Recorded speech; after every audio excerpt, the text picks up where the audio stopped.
бик узак көттем, дөресен әйткәндә, һәм бүген үзенчәлекле концерт, үзенчәлекле очрашу. Әзерлекләр әзерләнә. Лилия репертуарындагы иң яраткан җыр. Аның барлык җырларын яратам.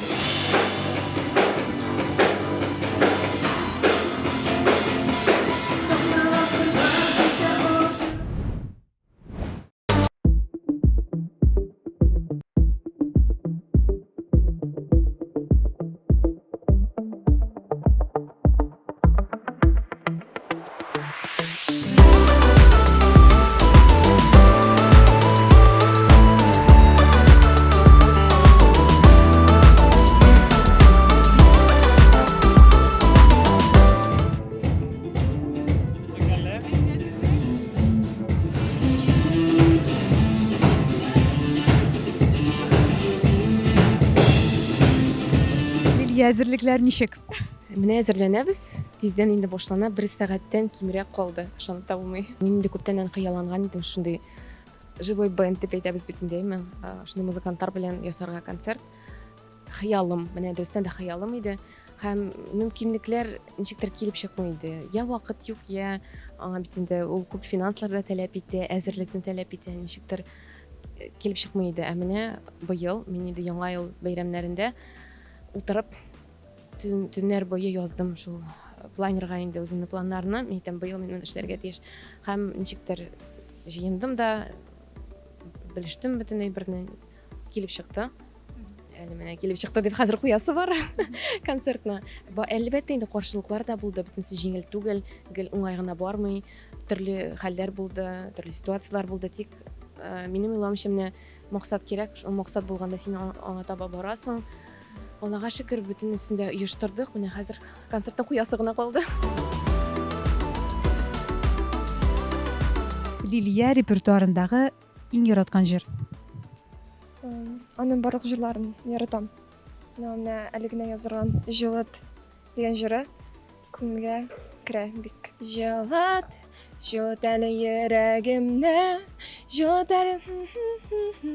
Илнар, әзерлекләр ничек? Әзерлекләр әзерләнә. Дөньяда бер нәрсәгә дә 100% әзерләнеп булмый. Шуңа күрә бөтен тормыш ул әзерләнү процессы. Синеңчә нинди концерт бу? Бердән-бер концерт.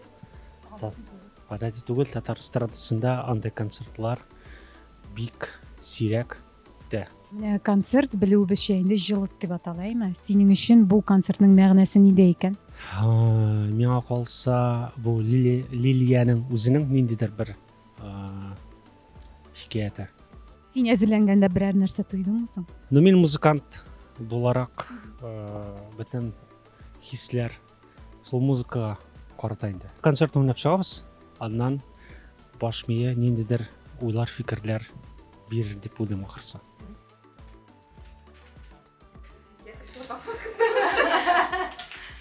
Легкое волнение есть, я переживаю, как будет стоит переодеться между песнями.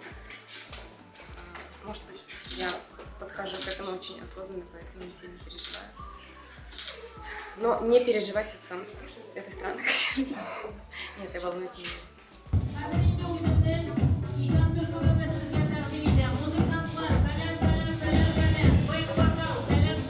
Лилия күптән түгел бик матур җыр иҗат итте. Ул җырның исеме "Җылыт" дип атала. Һәм без менә шул җырны төп мәгънәви нигез итеп алдык әлеге концертка. Җылы кеше бул, җылыт дөньяны, якыннарыңны җылыт. Җылылык өләш, бәлки шулдыр бәхет бу дөньяда, кешеләргә җылылык өләшү. Менә шушы тема, шушы идея Лилияның бөтен концерты буйлап лейтмотив буларак бара. Бу безнең төп фикер, төп идея. Январда очраштык, гыйнварда, февраль башыннан эшли башлаган идек. Менә ниһаять без бүгенге көнгә килеп җиттек, Аллага шөкер.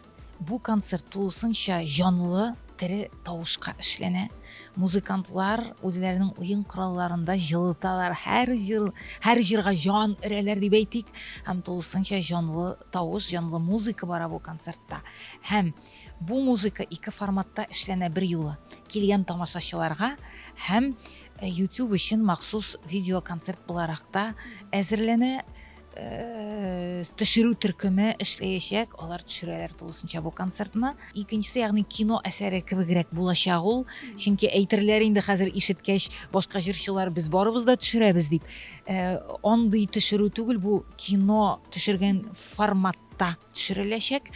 Һәм тагын бер үзенчәлеге, без Лилиянең менә шушы җылыт дигән төп фикерен ача торган монологлар яздык, шигырьләр.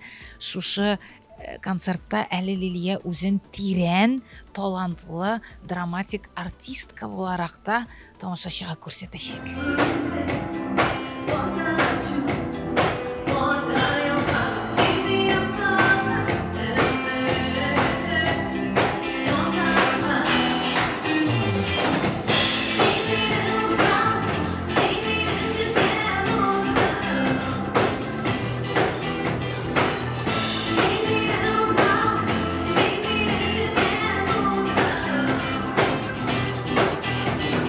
Ни өчен монда син бүген әйтәле? Мин Лилиянең үзенчәлекле концертын карарга килдем. Гүзәл, син беләсең бит инде, без концертларны күп карыйбыз, күп күрәбез, әйме? Синеңчә аның үзенчәлеге нидә булыр икән? Менә үзенчәлеген карарга килдек инде бүген. Лилия ул һәрвакыт шаккат тора. Ул һәрвакыт җыр беләнме, стиль беләнме, гел ниндидер яңалыкка омтыла торган җырчы. Мин аны шуның өчен хөрмәт итәм һәм яратам. Ул һәрвакыт аның үз йөзе бар. Лилия бит монда аңа кушылып җырласаң гына чакырам диде. Шулаймы? Юк, мин җырлый белмим, гафу итегез. Мин сөйли беләм, атритр тыңлый беләм булганны. Лилиянең иҗатындагы син иң ярата торган җыр нинди? Синең күңелеңә аеруча хуш килгән җыр. Башта җырларның исемнәрен искә төшерергә кирәк. Ярый, син җырлап кит әйдә, бер-ике юлын җырласаң әйбәт. Мин сүзләрен дә хәтерләмим. Мин на самом деле шундый кеше, бер җырның бер сүзен дә хәтерләмим. Көйләп күрсәт. Кейін менің вообще сольфеджио гармониядан эшләйді гел укыган вакытта. Туктале, син нинди музыкантсың алайса, сине ни өчен чакырдылар соң монда? Ни җырының сүзен белмисең, ни җырлый белмисең, ни хәтта көйли дә белмисең. Иң мөһиме бас-гитарада уйнаганда ул менә кеше бии икән, силкенә икән тәне менә булай парас музыкага. Димәк, бас-гитарада уйнауның файдасы бар. Лилиянең һәр җыры миңа якын, иң мөһиме, үзе якын, аның иҗаты якын.